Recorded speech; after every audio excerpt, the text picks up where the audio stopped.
Assalamualaikum and hi everyone, welcome back to Bablu's Kitchen. இன்னைக்கு நம்ம சேனல்ல பிரியாணிக்கு ஏத்த சைட் டிஷ் டொமேட்டோ ஜாம் தான் செஞ்சு காட்ட போறேன். ரொம்ப சூப்பரான சுவையில நல்ல டேஸ்டா இருக்கும். வாங்க வீடியோக்குள்ள போலாம். இன்றைக்கி நான் ஒரு பெரிய பேன் எடுத்திருக்கேன். அதில் வந்து ஒரு 3 டேபிள் ஸ்பூன் அளவு கீ விட்டுக்கொள்கிறேன். அதுக்கப்புறமா நாங்கள் இப்போ cashews கொஞ்சம் ஆட் பண்ணிக்கொள்ள போகிறேன்.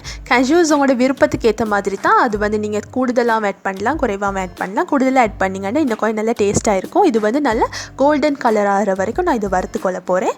அதுக்கப்புறமா raisins கொஞ்சம் எடுத்திருக்கேன். raisinsஸும் அப்படி தான் உங்களோட தேவைக்கு ஏற்ற மாதிரி தான் நீங்கள் ஆட் பண்ணிக்கொள்ளணும். அதுவும் நான் கொஞ்சம் கூடுதலாக எடுத்திருக்கேன். ரெண்டும் சேர்ந்து இந்த cashews எல்லாம் சேர்ந்து நல்லா ரோஸ்ட் ஆகி வரணும். ரெய்சின்ஸ் நல்ல பலூன் மாதிரி வந்ததுக்கப்புறமா அதை தனியாக எடுத்து வச்சுருங்க ஒரு பவுலில். அதுக்கப்புறமா சேம் பேன்லேயே கொஞ்சம் நெய் இருக்குது. அதுக்குள்ளே வந்து நான் ஒரு 14 மீடியம் சைஸ் தக்காளி எடுத்து வச்சுருக்கேன். நல்லா பழுத்த தக்காளி. அதை நான் வந்து சின்னதாக நல்லா சாப் பண்ணி வச்சுருக்கேன். அதையும் இப்போ அதுக்குள்ளேயே போட்டு நான் கொஞ்சம் வதக்கி கொள்ள போகிறேன். நீங்கள் தக்காளி வெட்டுற நேரம் கொஞ்சம் தண்ணி விட்டுருக்கும். அப்போ அந்த தண்ணியெல்லாம் வீசிட வேணாம், அதோடையே சேர்த்து நீங்கள் ஆட் பண்ணி நீங்கள் பெரிய வெட்டுற நேரம் சம்டைம்ஸ் பிக் பீசஸாக வந்திருக்கும். ஸோ அதெல்லாம் நீங்கள் உங்களோட கரண்டியாலே நல்லா ஸ்மாஷ் பண்ணிக்கொள்ளுங்க.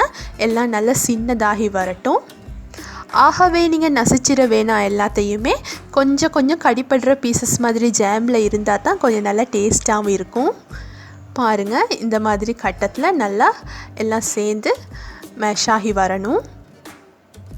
ஒரு 2 பீசஸ் முழுசாக இருந்ததுக்கு பிரச்சனை இல்லை.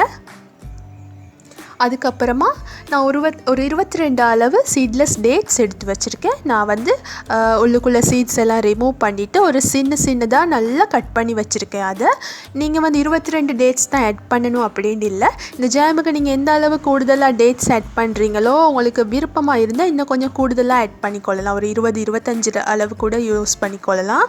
அதுவும் நல்லா டேஸ்ட்டாக இருக்கும். பாருங்கள், இப்போ வந்து தக்காளிக்கு நீங்கள் தண்ணி ஒன்றுமே விட வேணாம். தக்காளியே போதுமான அளவு தண்ணி விடும். ஸோ நீங்கள் வந்து இப்போ தக்காளி டேட்ஸ் எல்லாம் ஒன்றா சேர்ந்து நல்லா மேஷ் ஆகி வரணும். எல்லாமே சேர்ந்து நல்லா கம்பைன் ஆகி வரணும். அதோட தண்ணியிலையே சேர்ந்து எல்லாம் குக்காகி நல்லா திரண்டு வரணும். அந்த மாதிரிக்கு நீங்கள் அதை குக் பண்ணிக்கொள்ளுங்க. அதாவது மீடியம் ஃப்ளேம்லேயே வச்சுக்கொள்ளுங்க.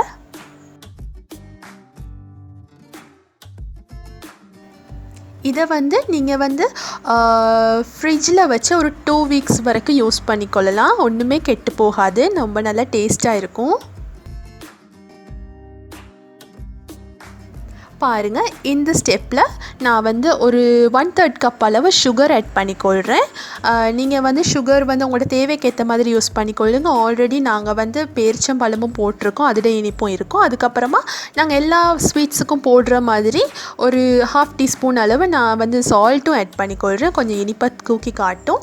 அதுக்கப்புறமா ஒரு பிஞ்ச் அளவு நான் ஏலக்காய் தூள் ஆட் பண்ணிக்கொள்கிறேன். ஏலக்காய் தூள் உங்களுக்கு போட விருப்பம் இல்லை அப்படின்னு சொன்னால் நீங்கள் வெனிலா எசன்ஸ் கூட யூஸ் பண்ணிக்கொள்ளலாம். அதுவும் நல்ல வாசனையாக இருக்கும். பாருங்கள், இது எல்லாமே இப்போ சுகர் போட்டதுக்கு பிறகு இன்னும் கொஞ்சம் கலர் மாறி நல்லா கேரமலைஸ் கலரில் வரும். நல்ல அழகான ஒரு கலரில் நல்லா எல்லாம் சுண்டி வரணும். அதுக்கப்புறமா லாஸ்ட்டாக கொஞ்சம் paprika பவுடரும் ஆட் பண்ணிக்கொள்கிறேன். அது வந்து உங்களுக்கு ஆப்ஷனல் தான். உங்களுக்கு paprika பவுடர் தேவையில்லாட்டி நீங்கள் ஸ்டெப்பை ஸ்கிப் பண்ணிக்கொள்ளலாம்.